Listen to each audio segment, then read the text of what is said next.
Isang nakakalungkot na balita para sa New Orleans Pelicans. Si DeJounte Murray, ang kanilang bagong guard na nakuha mula sa Atlanta Hawks, ay na-injury sa kanilang season opening victory kontra sa Chicago Bulls.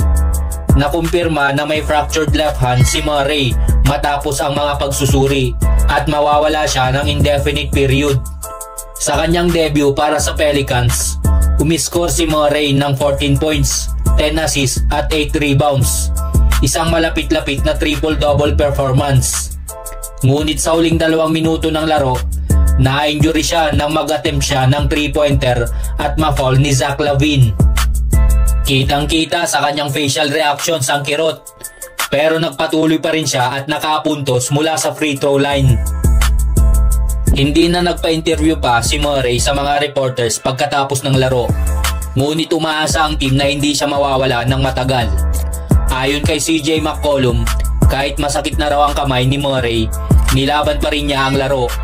Alam nilang magiging mahalaga siya sa buong season. Nakakalungkot dahil pagkatapos ng isang linggo na puno ng personal na problema, pinakita pa rin ni Murray ang kanyang dedication at tibay sa laro.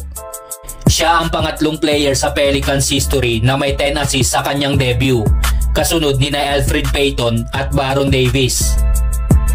Sa kabilang banda naman tayo mga chong, mas malupit ang sitwasyon ng Indiana Pacers center na si James Wiseman. Nagtamo siya ng isang torn Achilles injury sa season opener nila kontra sa Detroit Pistons. Ayon sa MRI, kumpirmado na ito at nag-uusap na ang Pacers at si Wiseman tungkol sa kanyang mga treatment options. Isang malaking dagok ito para kay Wiseman na naging maganda ang laro noong preseason.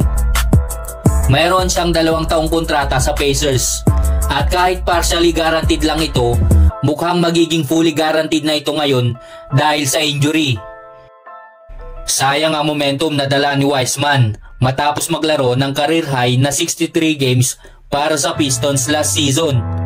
Pero sa kabila ng injury, patuloy ang kanyang laban para bumalik at maglarong muli.